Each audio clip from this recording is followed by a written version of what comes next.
30대 여성과 피해자의 이야기입니다. 이 두 사람은요, 수년 전 자녀의 그 어린이집 학부모 모임에서 알게 됐다고 합니다. 네. 근데 피해자는 평소 이 여성에게 언니라고 부르면서 굉장히 살갑게 친하게 잘 지냈었다고 합니다. 네. 그러던 지난해 6월 어느 날입니다. 네. 이 여성과 피해자는 1차에서 함께 술을 마신 후에 2차로 노래방을 갑니다. 네. 그래서 노래를 불렀는데 네. 시간이 다 되니까 이 여성이 노래방 종업원에게 서비스 시간을 더 주세요라고 이야기를 했답니다. 네. 근데 피해자는 아니야 언니 이제 집에 가자라고 말렸대요. 네. 그랬더니 이 여성 노래방에 있던 물건으로 피해자를 여러 차례 때렸습니다. 어머나. 피해자는요 치료 도중 나흘 만에 외상성 뇌출혈로 사망에 이르렀습니다. 어떻게 이럴 수가 있는지 도무지 이해가 되지 아, 않는데 편서 언니 동생 하는 사이라면서요. 당시에 국가수에서 부검 감정서를 썼는데 뭐라고 그랬냐면 네. 피해자와 가해자가 어떤 사이인지 모르겠지만 이 정도로 사람을 잔인하게 때려 죽일 수 있는지 모르겠다. 어머나 세상에. 국가수도 그렇게 감정서를 오죽하면 썼습니다. 국가수 부검하시는 분이 그런 말을 했다는 거 아니에요 지금 세상에. 아니 근데 이해가 되지 않는데요. 문제는 법정에서 또 살인의 고의성을 부인했습니다. 아까 국가수 감정서는 잔인하게 때려 죽였다고 나왔는데 본인은 죽일 의도가 없었고 그 당시 술에 만취해서 심신미약, 심신상실 상태이기 때문에 어디서 보고 주워 들은 말 있어가지고 맨날 툭하면 심신미약이래 진짜. 네, 하지만 재판부 이 주장 인정하지 않았습니다. 왜냐하면 그 당시에 머리와 얼굴을 집중적으로 공격했고 특히 피해자가 쓰러졌을 때도 계속 공격한 것으로 보인다. 그리고 여성은 종업원에게 서비스 달라고 이야기도 하고 또 범행 직후에게는 이 사람 죽어간다면서 119 신고를 재촉하는 행동을 했던 일련의 가정들을 비춰봤을 때 인지 기능이 전혀 없다거나 의식을 상실한 상태로 보기 어렵다. 신심미약 상실 주장도 받아들이지 않았고 살인도 인정을 한 것인데요. 지난달 29일 재판부에서는 징역 17년형을 선고를 했습니다. 뭐라고요?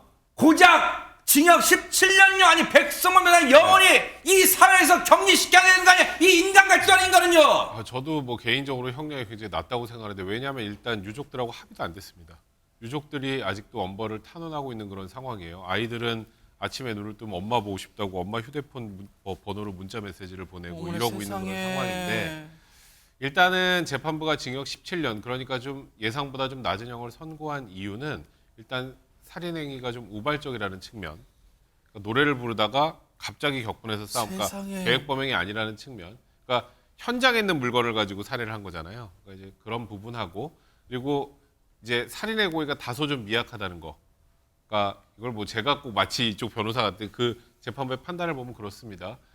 이제 그런 부분들을 고려해서 그리고 본인이 이제 119에 신고를 이제 재촉을 했다는 거, 거의 자수와 유사하게 했다는 거 정도가 아마도 양형 요소로 반영이 된 것 같는데 그럼에도 불구하고 이 아이들에게 엄마는 영영 사라졌습니다. 근데 세상에. 이 아이들이 앞으로 커나갈 동안 엄마를 보지 못하는 상황이고 이 엄마는 영원히 이 세상을 떠나게 되는데 과연 이 정도 형이 적합하다고 생각하시는지 아마 많은 시청자분들도 아마 조금 전에 김영준 앵커와 비슷한 생각을 하고 계시지 않을까 싶습니다.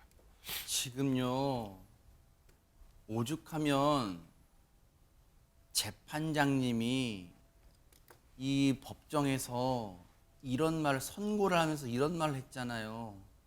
지금 피해자분의 남아있는 우리 자녀들은 아직도 엄마가 그립고 보고 싶고 이 상황을 인정하고 싶지 않으니까 아직도 눈만 뜨면 아침에 일어나면 울면서 엄마 휴대전화에 그리워서 엄마 보고 싶어 엄마 어디 있어 휴대전화에 문자를 남긴다잖아요.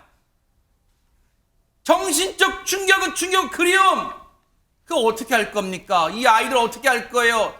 그러고도 그 사람이에요. 사람이 자기 이 사람 같 인간 같지 않은 인간이 법원에서 한단 말이 법정에서 한단 말이 뭐예요? 우발적 사고를 정해요.